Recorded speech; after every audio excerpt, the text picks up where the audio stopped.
Bismillahirrahmanirrahim. Assalamualaikum warahmatullahi wabarakatuh.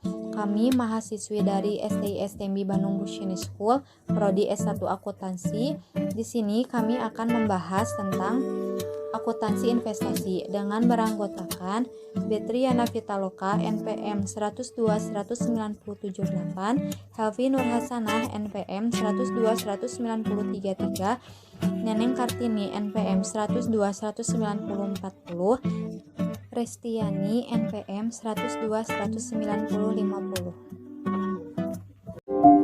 Pemerintah pada saat ini sudah banyak yang berpikir dan bertindak untuk menyisihkan dananya bukan hanya untuk operasional semata tetapi menginvestasikannya guna kepentingan ke depan yang lebih jauh. Dan dana sekarang sudah banyak yang beredar ke daerah, bukan hanya ke daerah pusat dan daerah Jakarta saja.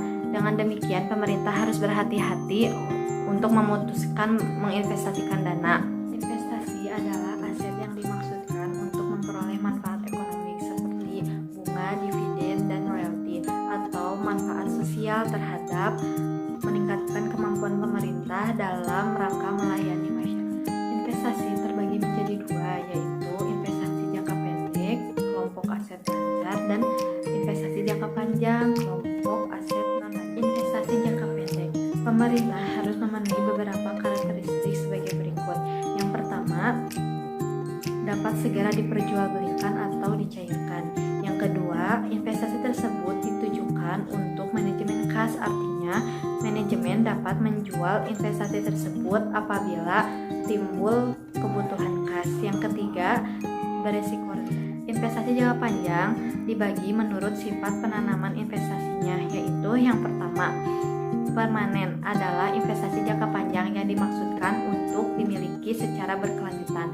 Yang kedua, non permanen adalah investasi jangka panjang yang tidak termasuk dalam investasi permanen yang dimaksudkan untuk tidak dimiliki secara berkelanjutan, yang hanya diperuntukkan kepentingan dan kebutuhan pada orientasi yang tidak berkelanjutan. Pengakuan investasi, suatu pengeluaran kas atau aset dapat diakui sebagai investasi apabila memenuhi beberapa kriteria sebagai berikut. Yang pertama, kemungkinan manfaat ekonomi dan manfaat sosial atau jasa potensial di masa yang akan datang atas suatu investasi dapat diperoleh oleh pemerintah. Yang kedua, nilai perolehan atau nilai wajar dapat diukur secara memadai atau reliable. Dan yang ketiga ada pengeluaran untuk perolehan investasi jangka pendek, diakui sebagai pengeluaran kas pemerintah dan tidak dilaporkan sebagai belanja dalam laporan realisasi anggaran. Dan yang keempat ada pengeluaran untuk memperoleh investasi jangka panjang, yaitu diakui sebagai pengeluaran biaya.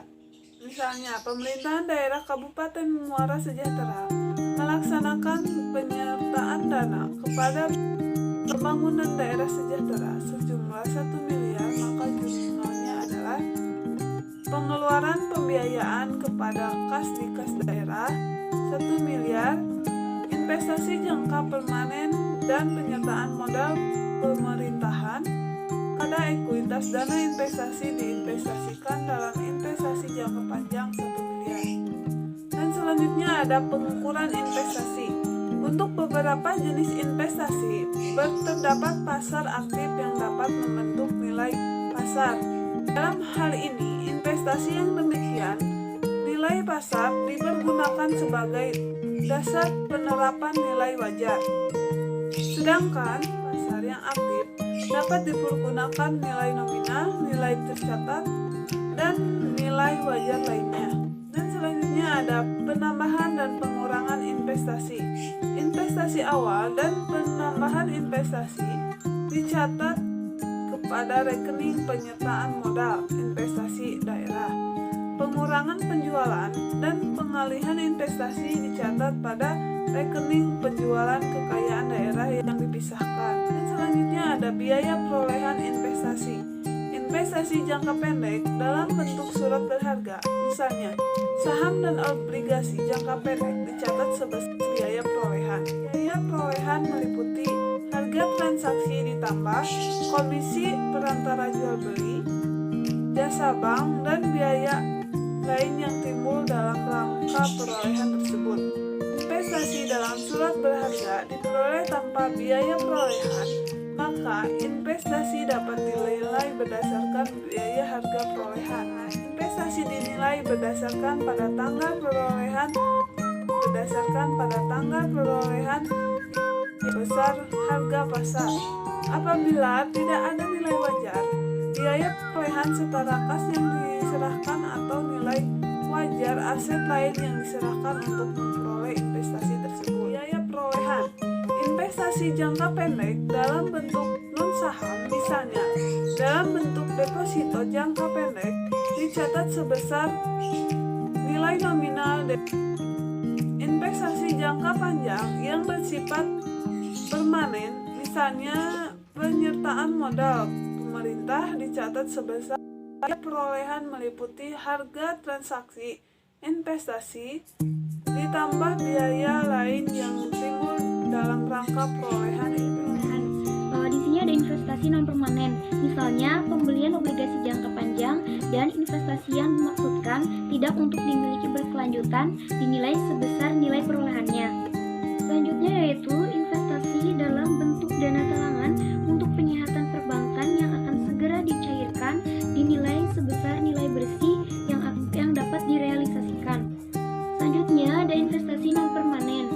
Yang pertama ada bentuk penanaman modal di proyek-proyek pembangunan pemerintah atau proyek PIR.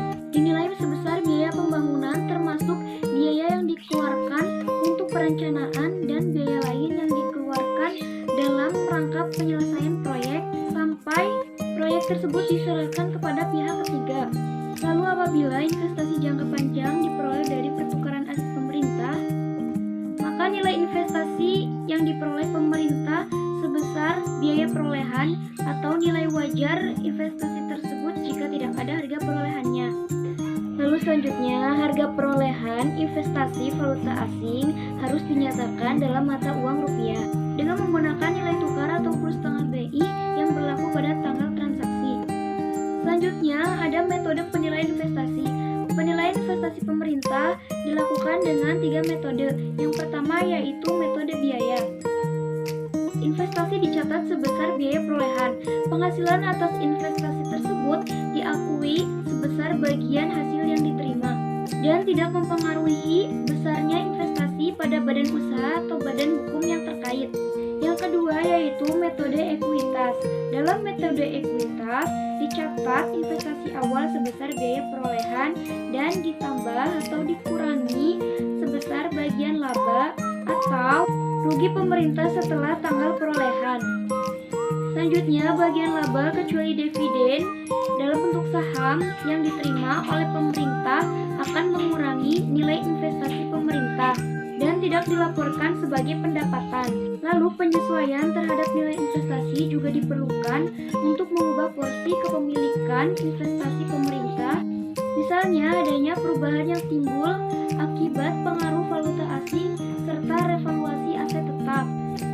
Yang ketiga yaitu metode nilai bersih yang dapat direalisasikan. Metode nilai bersih yang dapat direalisasikan digunakan terutama untuk kepemilikan yang akan dilepas atau dijual dalam waktu dekat. Penggunaan metode tersebut didasarkan pada kriteria sebagai berikut.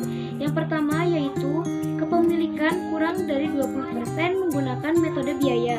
Yang kedua, kepemilikan 20% sampai 50% atau kurang dari 20% tetap memiliki pengaruh yang signifikan menggunakan metode ekuitas.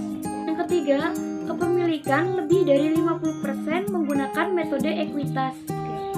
Lalu yang terakhir, kepemilikan bersifat non-permanen menggunakan metode nilai bersih yang direalisasikan.